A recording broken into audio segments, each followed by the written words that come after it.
Hello students, today I am here with the class about gene cloning, and for this gene cloning class I have taken the content, maximum content from Dominic W.S. Wong.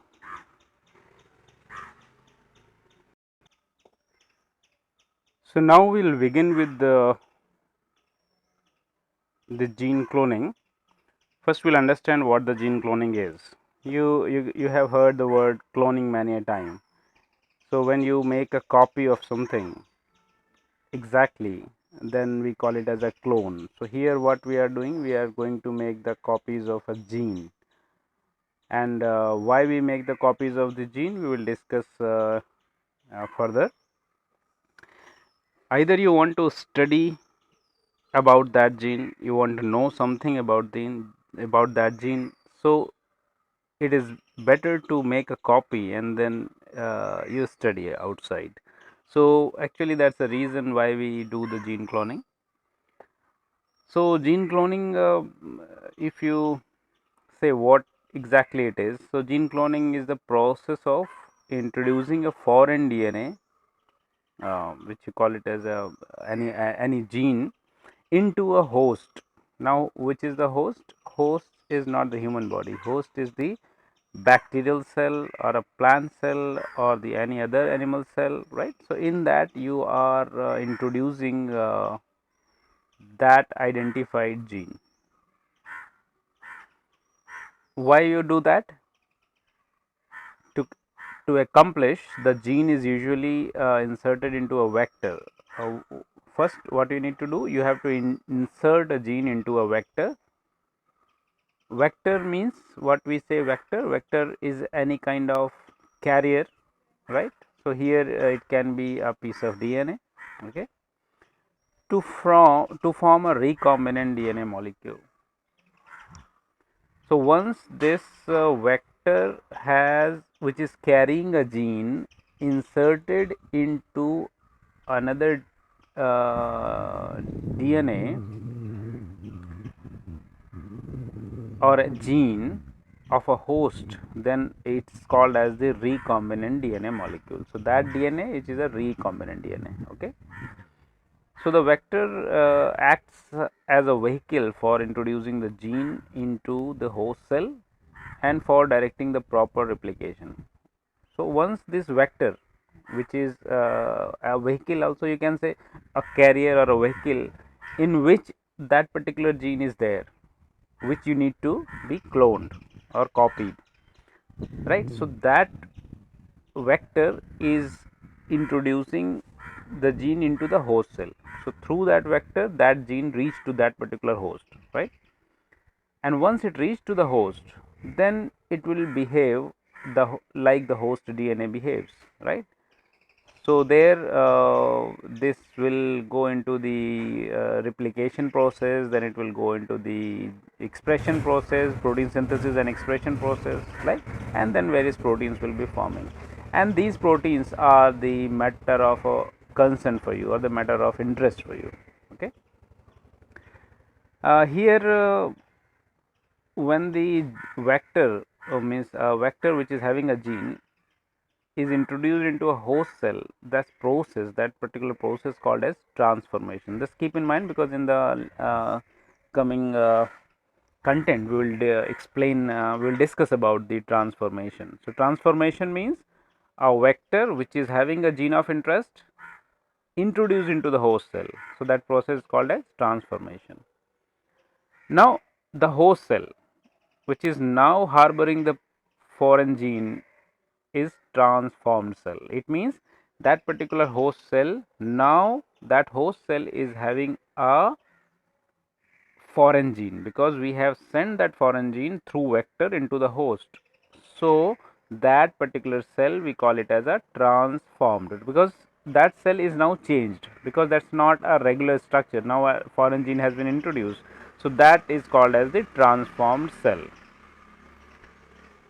The host cell carrying the gene containing vector produces progeny, all of which contain the inserted gene. Now simple thing is that new gene which has been introduced into the host mechanism, now the host machinery will be behaving in the same manner.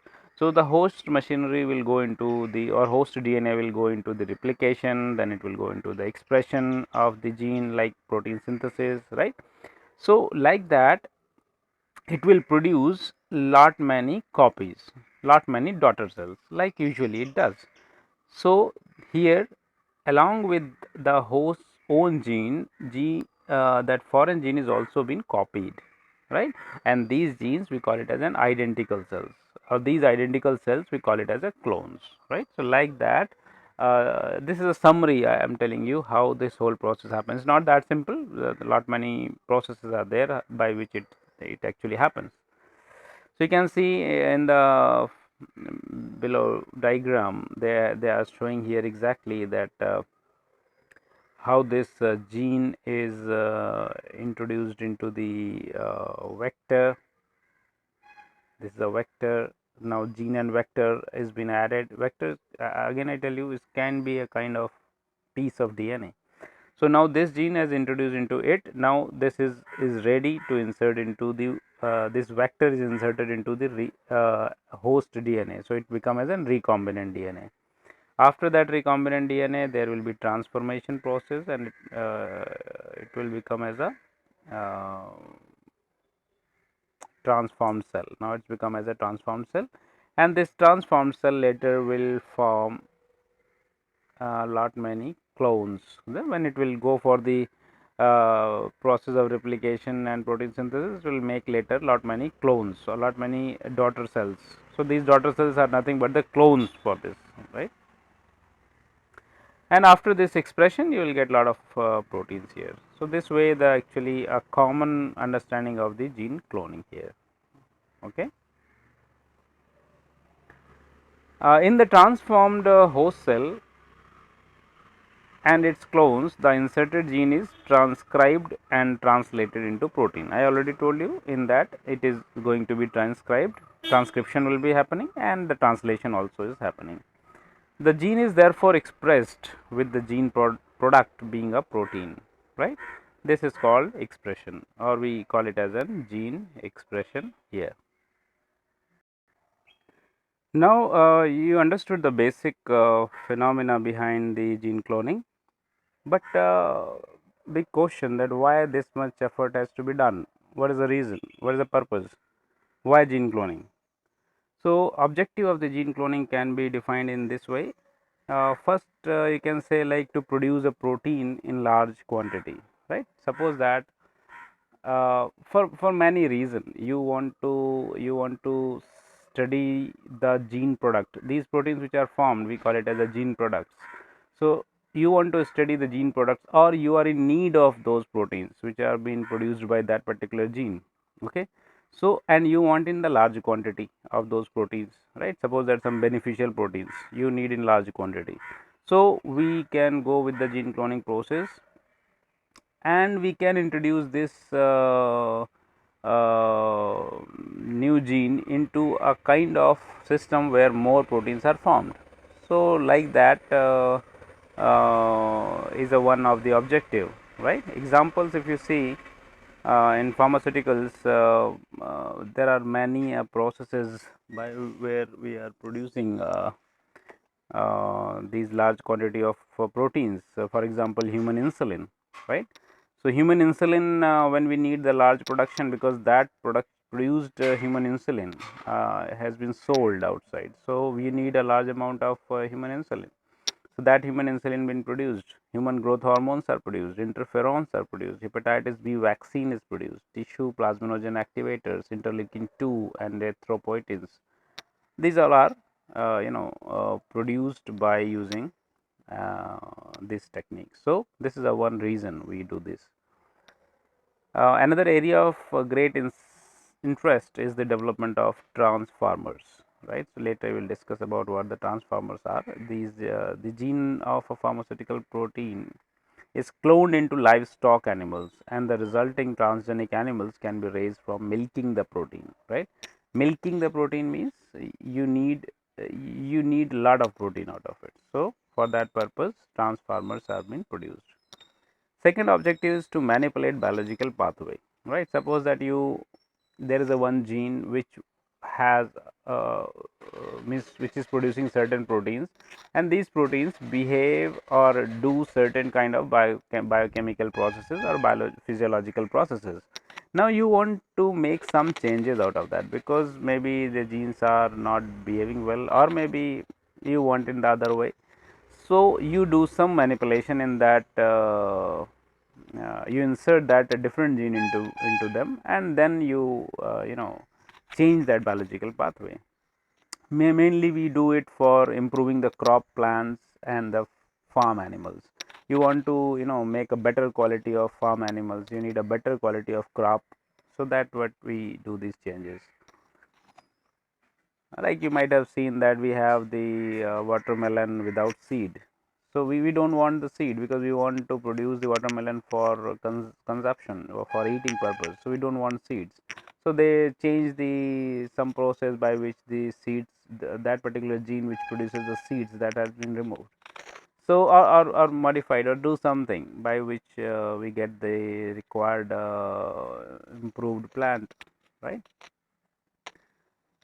So there are various ways they manipulate and they alter the biological pathways. For example, blocking the production of an enzyme. If suppose that they don't want certain enzyme to be produced, they block that by changing the gene. Implementing the production of an exogenous foreign enzyme through the manipulation of genes. Through the manipulation of genes. So like that also some changes can be done. There are some examples here as well. The inhibition of the breakdown of structural polymers in tomato plant cell wall by blocking the expression of the gene for the enzyme involved in the breakdown process, right?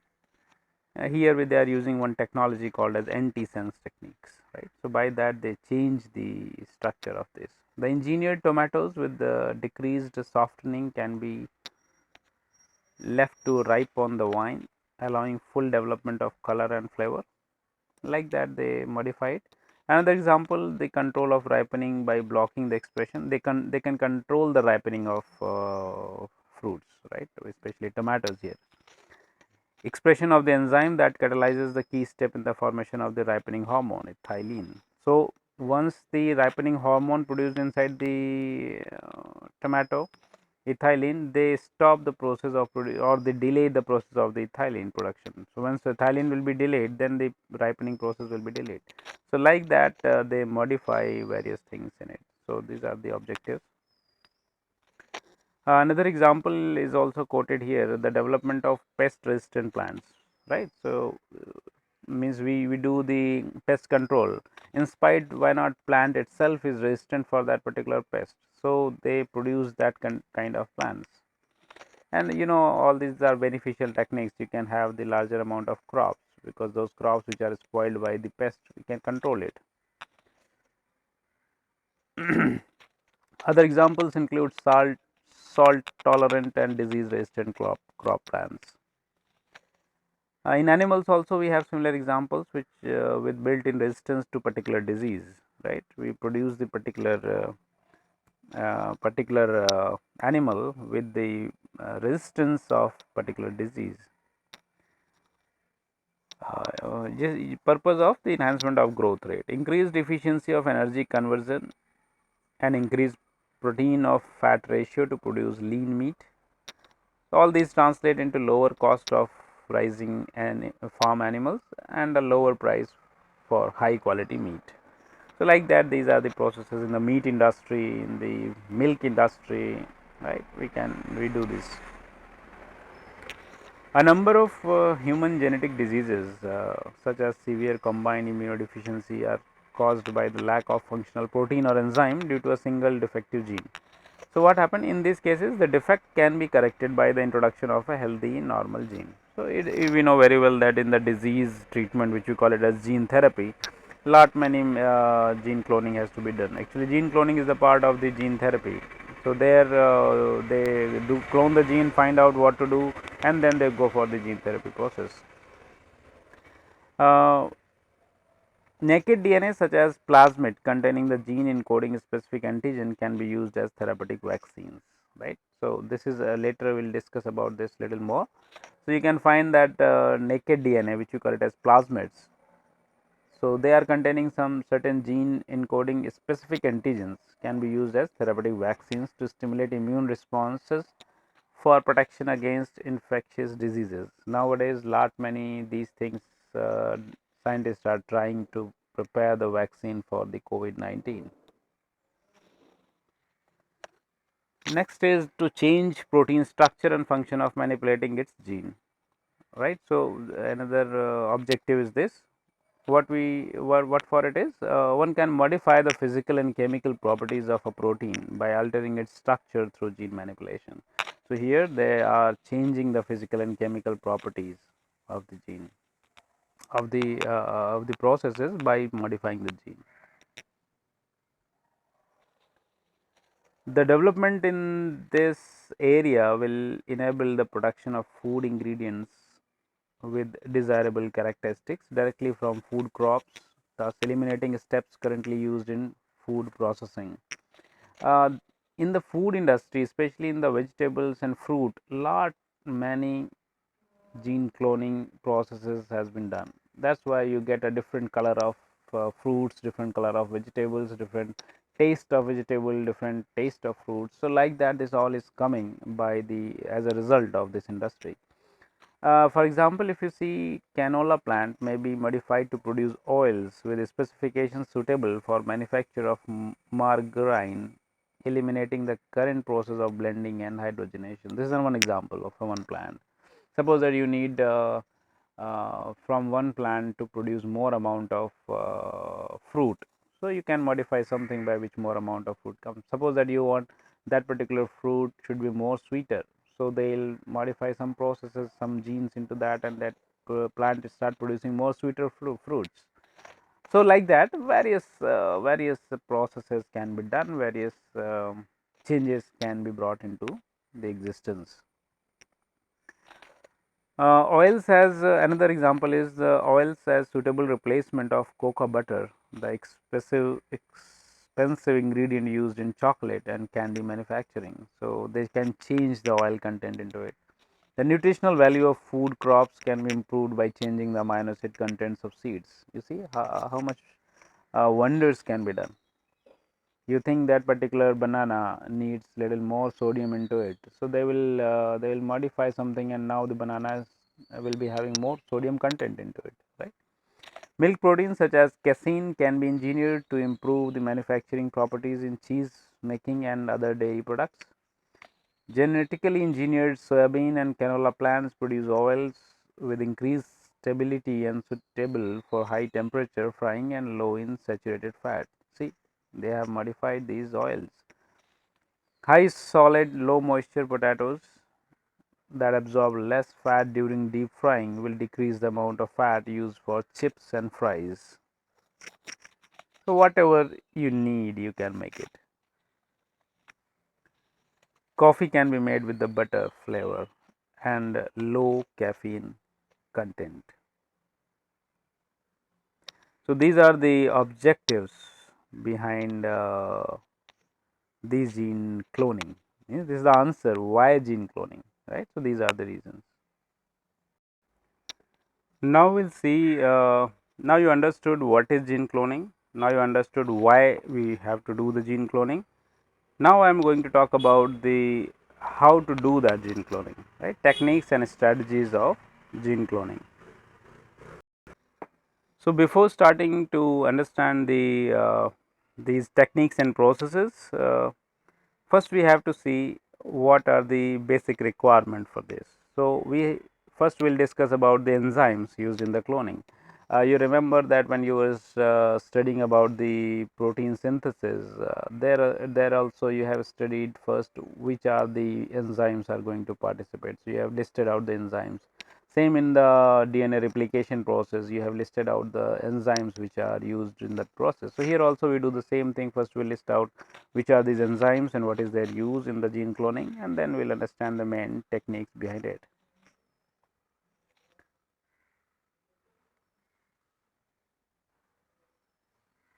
So, here you can understand there are some examples for this.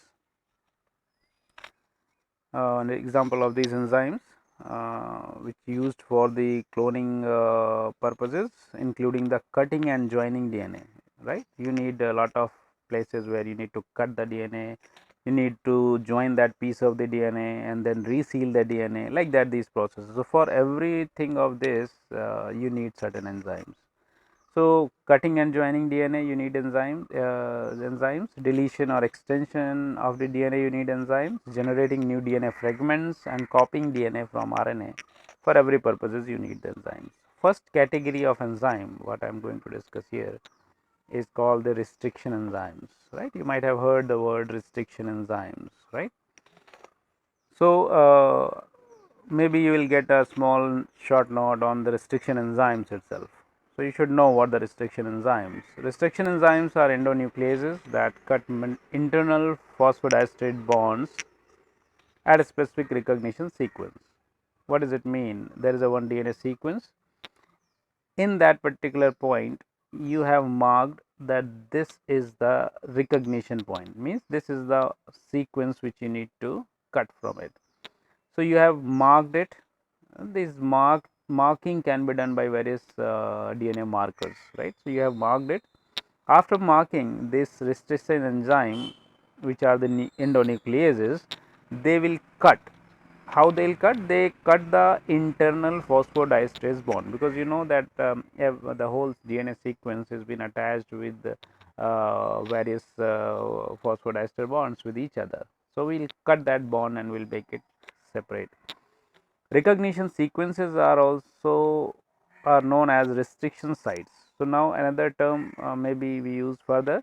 When we say recognition sequences, we also call it as restriction sites, where your restriction enzymes are going to act. So, we call it as restriction sites in a DNA molecule.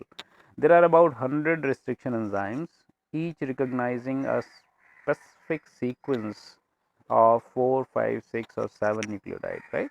You have selected 4 nucleotide sequence and these restriction enzymes will go and cut that area, like that for 5, for 6, for 7 nucleotides. Some enzymes such as HAE3 cut, there are examples of some enzymes. So, just remember it, right. HAE3 cut both DNA strands at the same position, resulting in blunt end DNA fragments. Right, they cut the DNA and make a blunt end. Many enzymes, however, cut DNA strands at the restriction site at different positions, right, resulting in DNA fragment with cohesive ends. Okay. So, you can understand later that what is the blunt ends and the sticky ends. Hind 3, SAU1, PSTI belongs to this class of restriction enzymes.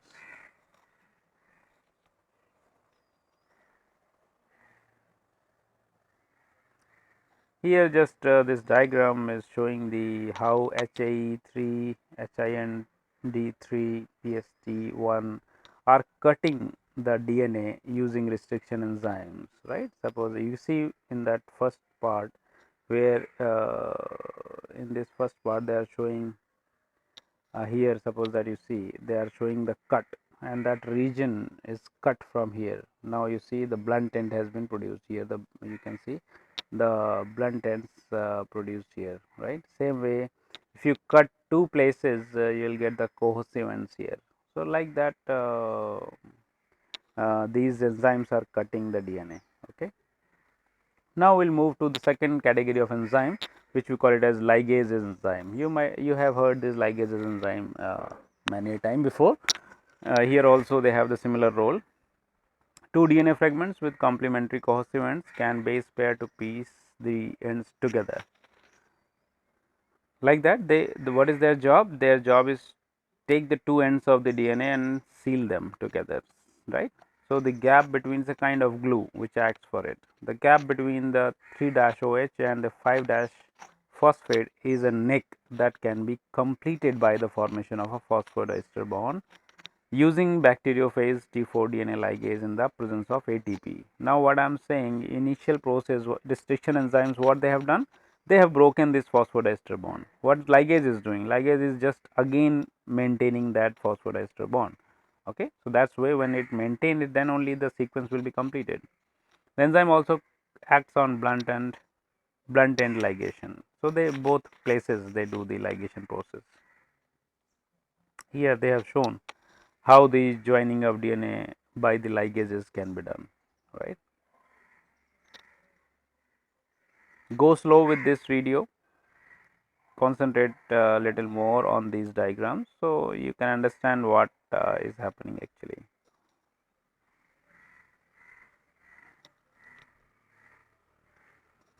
Third category of enzymes, I am only covering the important points to explain you about this. For those students who want to study in little more in descriptive, you can read all these other content which is not highlighted here. These all are important, right? But only I am talking because if I talk everything, is impossible to complete this topic. So I am just taking certain points which are important to make you understand about this, right? Rest you can study the whole thing. So DNA polymerases, you have seen DNA polymerases in case of fluoroquinolone chapter. So here also the DNA polymerases are there. It includes DNA dependent DNA polymerases and RNA dependent polymerases, right. So here the polymerase's job is to make more polymers or speed up the process of synthesis. So like that these polymerases acts here. This diagram can also explain you about this. Next is the E. coli DNA polymerase 1. E. coli DNA polymerase 1 catalyzes the addition of nucleotides at the 3' end of a DNA primer, that is hybridized to ssDNA. SS means single stranded DNA template.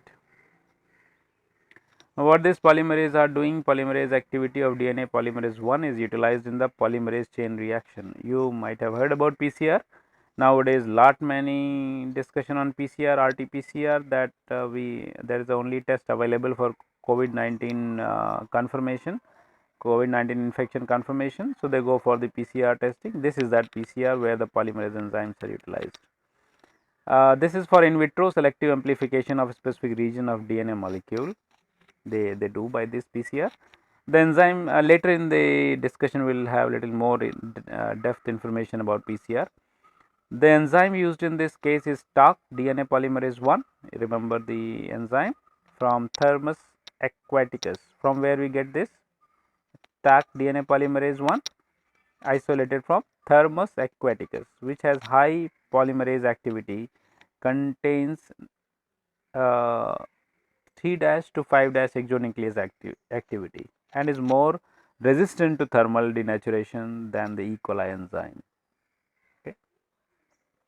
Here I have not highlighted this particular thing, the Linau fragment, because later also the Linau fragment will come somewhere. So I just want to tell you little.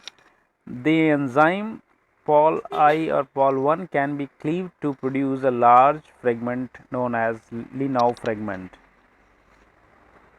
which contains only the DNA polymerase activity. So what is the Linau fragment? Is the fragment which has only the DNA polymerase activity, right, and low 3 to 5 exonuclease activity, but lacks the 5' 3' exonuclease activity. So this is what the specific feature of the Linau fragment. So Linau fragment is an enzyme commonly used for labeling the 3' end of DNA with radioactive nucleotides. So remember this Linau fragment, we use it an enzyme, right.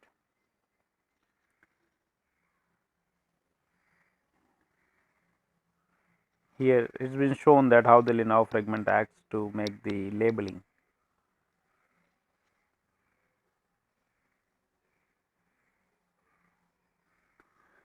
Now another category of enzymes which are also important, bacteriophage T4 and T7 polymerase enzymes. E. coli infected by bacteriophage. You know, the bacteriophage is a virus which infects the bacteria. I don't know you know about this or not, that bacteria can also get infected by the viruses. So these are, you can understand how tiny they are. So that's why, because of their size and simplicity, they are one of the target to make it as a vector, where if you can tame them, you can utilize them to reach anywhere in a very easy method. So, E. coli infected by bacteriophage T4 or T7, if you modify these bacteriophages and let the bacteria get infected, then they will change the bacterial nucleic acid. That is what we want. We want to convert these bad bacteria into good bacteria by this method. So, produces DNA polymerases known as bacteriophage T4 or T7 DNA polymerase. T4 polymerase possesses a very active single stranded 3 to 5 3 to 5 exonucleases activity manifold stronger than that the Linau fragment. You can understand this is stronger than the Linau fragment, but lacks a 5 to 3 exonuclease activity, right. So, like that they have their own limitations.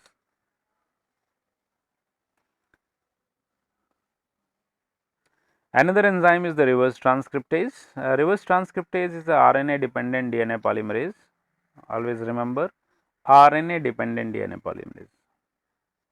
The enzyme uses RNA as a template to synthesize a complementary DNA strand to yield a RNA DNA hybrid, right. You know, reverse transcriptase in case of the HIV viruses, right, they use the reverse transcriptase enzyme. The usual normal process is the RNA found synthesized from DNA, but in this process this enzyme do the miracle and converts RNA into the DNA. That is what they call reverse transcriptase. The enzyme reaction requires a DNA or RNA primer with a 3' OH end.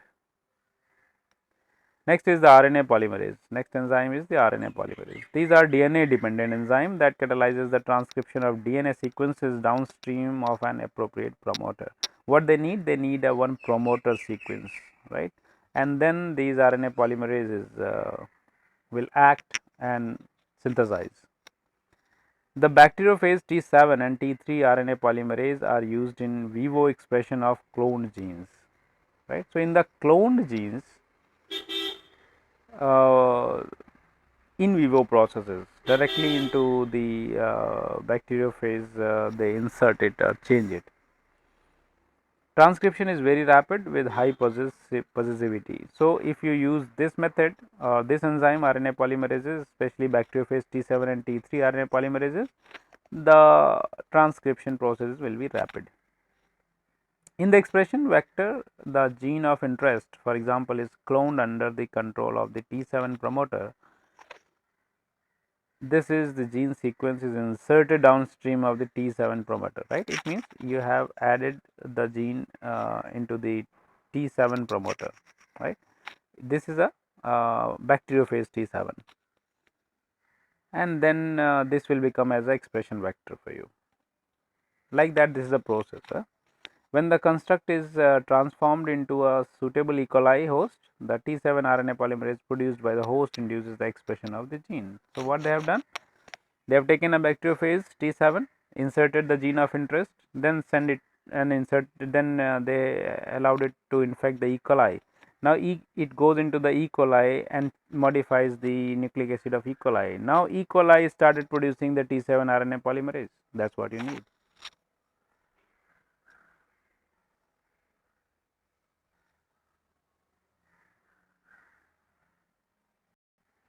Another enzyme is phosphatase and kinase. Ligation of two DNA fragments. Now, here what you need to do, you need two DNA fragments which you need to ligate together, join together, right. So, ligation of two DNA fragment requires DNA molecules containing 5' phosphate and 3' OH terminal, right.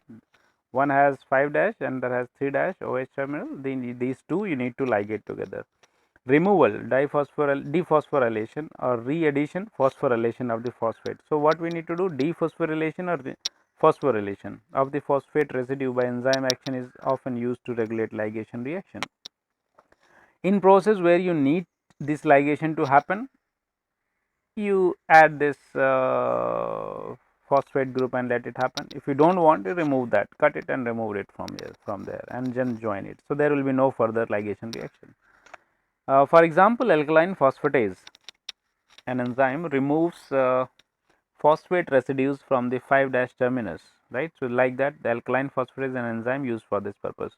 Bacteriophage T4 polynucleotide kinase catalyzes the transfer of the gamma phosphate of ATP molecule, right? From the ATP molecule, they remove the phosphate at the gamma position to the 5' terminus of a DNA fragment, like where at the 5' terminus. Kinase is also used for radio labeling DNA, particularly short DNA fragments. Even for radio label purpose, you need the kinases. So like that, phosphatases and kinases are very much utilized to control the processes or to modify the processes. Here you see the action of alkaline phosphatases, and here you can see the bacteriophage T4 polynucleotide kinases. Like that, both of these two enzymes acts here.